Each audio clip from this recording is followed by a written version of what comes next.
بسم اللہ الرحمن الرحیم۔ السلام علیکم۔ حضرت ابو بکر بن فضل رحمۃ اللہ علیہ فرماتے ہیں کہ میرا ایک مسلمان رومی دوست تھا۔ ایک دن جب ہم باتوں میں مشغول تھے تو اچانک مجھے خیال آیا اور میں نے اس سے پوچھا کہ تم مسلمان کیسے ہوئے؟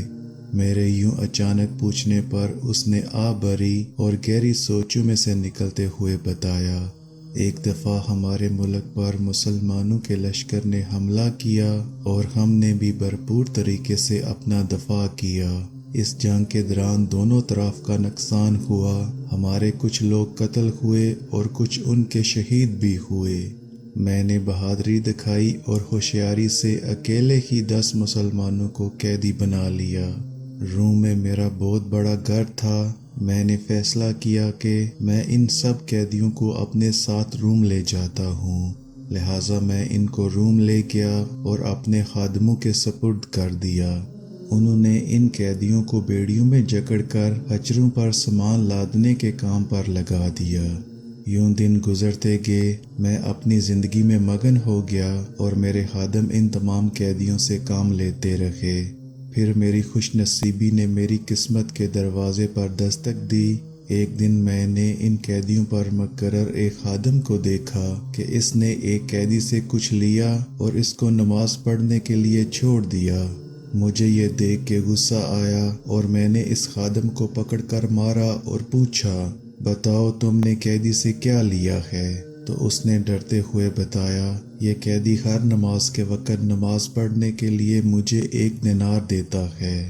میرا غصہ مزید بڑھ گیا اور میں نے پوچھا، کیا اس کے پاس دینار ہیں؟ تو اس نے بتایا نہیں۔ میں نے حیرانگی کا اظہار کرتے ہوئے کہا، اگر اس کے پاس دینار نہیں تو وہ تمہیں کیسے دیتا ہے؟ پھر میرا خادم دھیمی آواز میں بولا، جب یہ قیدی نماز سے فارغ ہوتا ہے تو اپنا ہاتھ زمین پر مارتا ہے اور اس سے 1 دینار نکال کر مجھے دے دیتا ہے۔ مجھے یہ سن کر بہت حیرت ہوئی اور میں سوچنے لگا، میرا خادم اپنی جان بخشی کے لیے کیسا بے تکا بہانہ بنا رہا ہے۔ لیکن جب میرے دوبارہ پوچھنے پر بھی اس نے یہی جواب دیا تو میرے دماغ نے مجھ سے سوال پوچھنے شروع کر دیے کہ یہ کیسے ممکن ہے۔ پھر میں نے اس کی حقیقت جاننے کا ارادہ کیا، لہٰذا جب دوسرا دن ہوا تو میں خادم کے کپڑے پہن کر اس کی جگہ کھڑا ہو گیا۔ جب ظہر کا وقت ہوا تو اس قیدی نے مجھے اشارہ کیا کہ مجھے نماز پڑھنے دے تو میں تجھے 1 دینار دوں گا۔ میں نے کہا، میں 2 دینار سے کم نہیں لوں گا۔ اس نے کہا، ٹھیک ہے۔ میں نے اسے کھول دیا اور اس نے نماز پڑھی۔ جب وہ نماز سے فارغ ہوا تو میں نے دیکھا کہ اس نے اپنا ہاتھ زمین پر مارا اور وہاں سے 2 دینار نکال کر مجھے دے دیے۔ یہ سب دیکھ کر مجھے اپنی آنکھوں پر یقین نہ آیا۔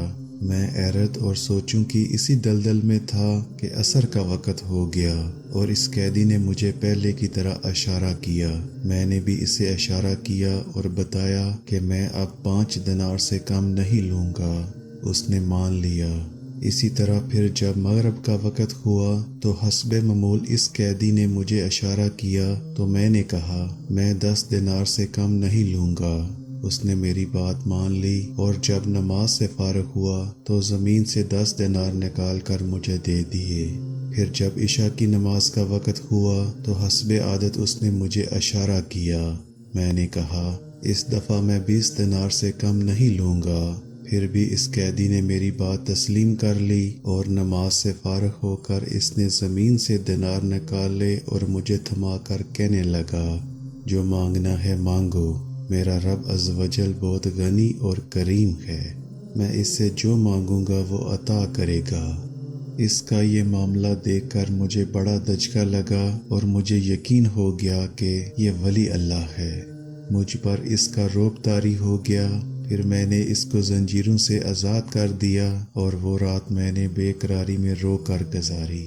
جب صبح ہوئی تو میں نے اس قیدی کو بلا کر اس کے ساتھ احترام سے پیش آیا، اسے اپنا پسندیدہ نیا لباس پہنایا اور اختیار دیا کہ وہ چاہے تو ہمارے شہر میں عزت والے مکان میں رہے اور چاہے تو اپنے شہر چلا جائے۔ اس نے اپنے شہر جانا پسند کیا۔ میں نے اپنے خادم سے ایک خچر منگوایا اور کچھ سامان دے کر اس قیدی کو خچر پر خود سوار کیا۔ اس نے مجھے دعا دی، اللہ عز و جل اپنے پسندیدہ دین پر تیرا خاتمہ فرمائے۔ اس کا یہ جملہ مکمل نہ ہوا تھا کہ میرے دل میں دین اسلام کی محبت گھر کر گئی۔ پھر میں نے اپنے 10 غلام اس کے ہمراہ بھیجے اور انہیں حکم دیا کہ اسے نہایت احترام کے ساتھ لے جاؤ۔ میں نے احتیاط کی خاطر اس قیدی کو ایک دوات اور کاغذ دیا اور ایک نشانی مقرر کر لی تاکہ جب وہ حفاظت سے اپنے مقام پر پہنچ جائے تو وہ نشانی لکھ کر خادموں کے ہاتھ میری طرف واپس بھیج دے۔ جہاں وہ قیدی جانا چاہتا تھا، ہمارے اور اس کے شہر کے درمیان 5 دن کا فاصلہ تھا۔ میں نے اس قیدی کو عزت کے ساتھ روانہ کیا، لیکن ابھی 6 ہی دن گزرے تھے اور میرے خدام اس قیدی کو اس کے شہر چھوڑ کر میرے پاس واپس آ گئے۔ ان کے پاس رکا بھی تھا جس میں اس کا خط اور وہ علامت موجود تھی۔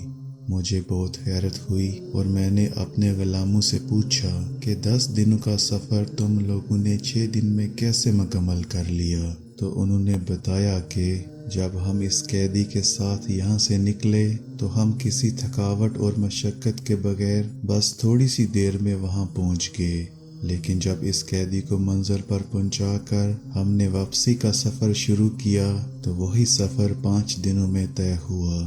ان کی یہ بات سنتے ہی میں نے پڑھا، میں گواہی دیتا ہوں کہ اللہ کے سوا کوئی عبادت کے لائق نہیں اور محمد اس کے رسول ہیں اور دین اسلام حق ہے۔ یوں مسلمان ہونے کے بعد میں نے تھوڑا عرصہ روم میں گزارا اور پھر میں روم سے نکل کر مسلمانوں کے شہر آ گیا۔ اے ہمارے رب، ہمیں ایمان پر خاتمہ نصیب فرمانا، آمین۔